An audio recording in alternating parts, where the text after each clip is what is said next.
Come close and sit by the fire.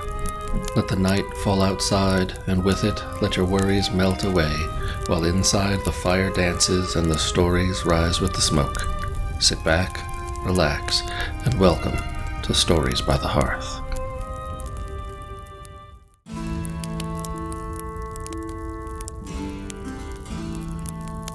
Tonight's tale comes to us from long, long ago, a time when the green hills of Ireland were host to powerful gods and great heroes, the epic days of Cumhaill, Cumhaill, and Fionn. Tonight, I'll tell the adventures of Finn's son, Oisín, and his fateful trip to Tír na nÓg.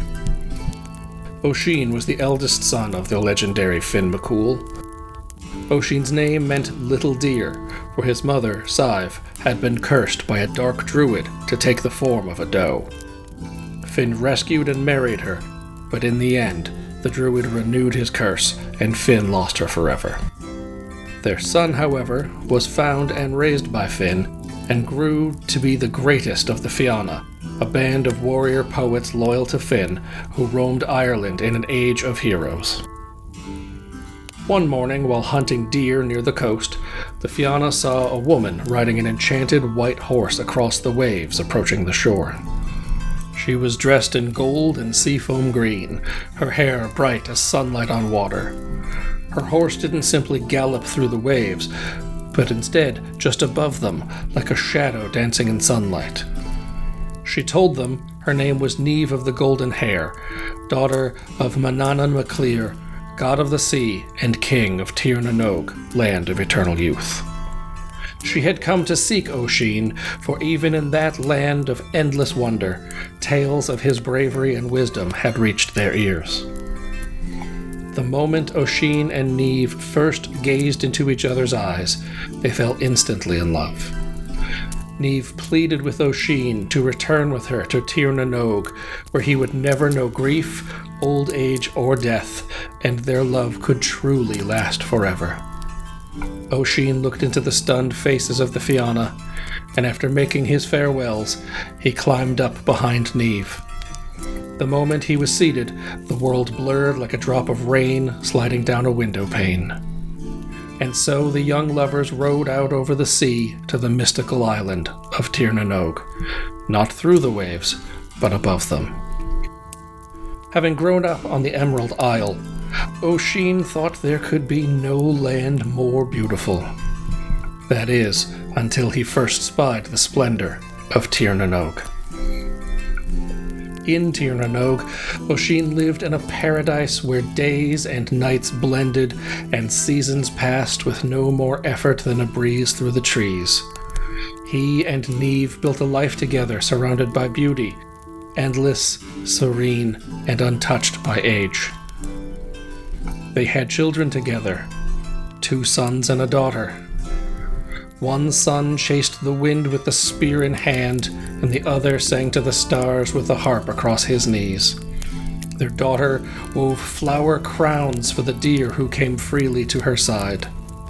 Each child bore the gifts of their parents, strength, music, and grace. Oisín, now a husband and father, found a joy he had never known.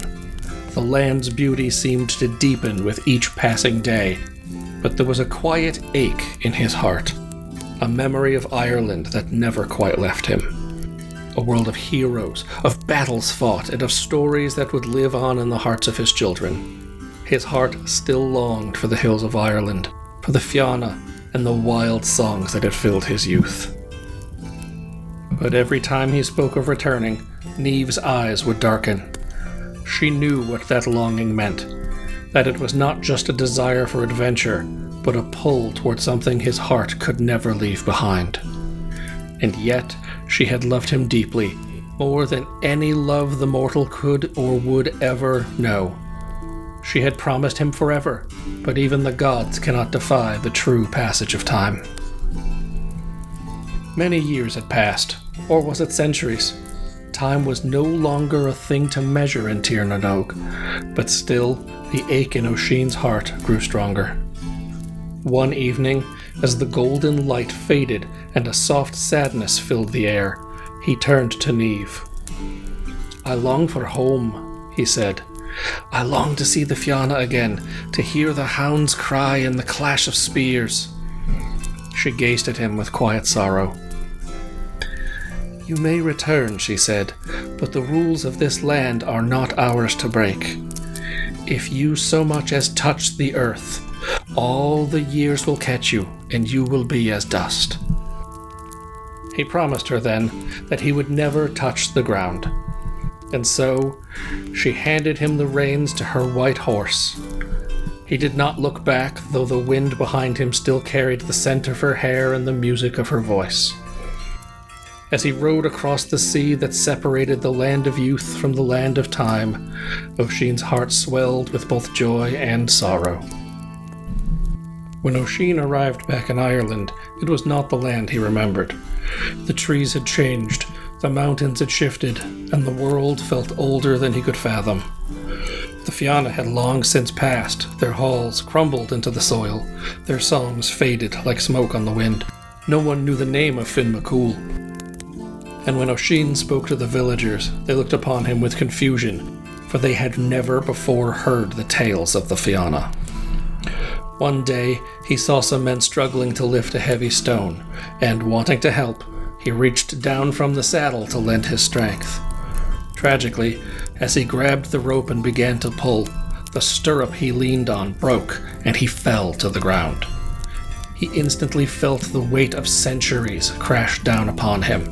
His back bowed, his hair turned stark white, his limbs became stiff and frail, and the fire in his chest flickered low. Oisín, now a very old man, wandered the land he had once known, but there was no one left to remember him.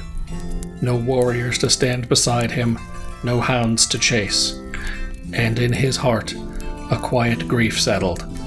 He had returned to Ireland, but the Ireland he knew was gone.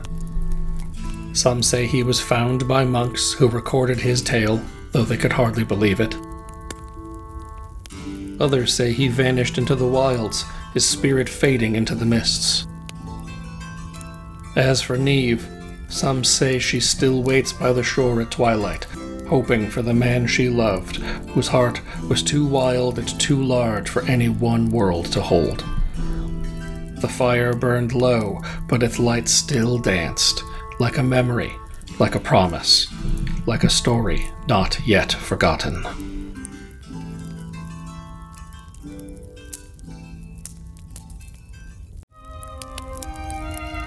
And so ends tonight's tale. Thank you for joining me by the fire. I hope you enjoyed this story. If you did, please consider liking the video and subscribing to the channel, or if you feel truly inspired, you might even consider buying me a coffee. Link in the description. If there's a myth, legend, or folktale you would like me to cover, please let me know down in the comments section below. Until next time, may your dreams be ethereal and your stories enchanted.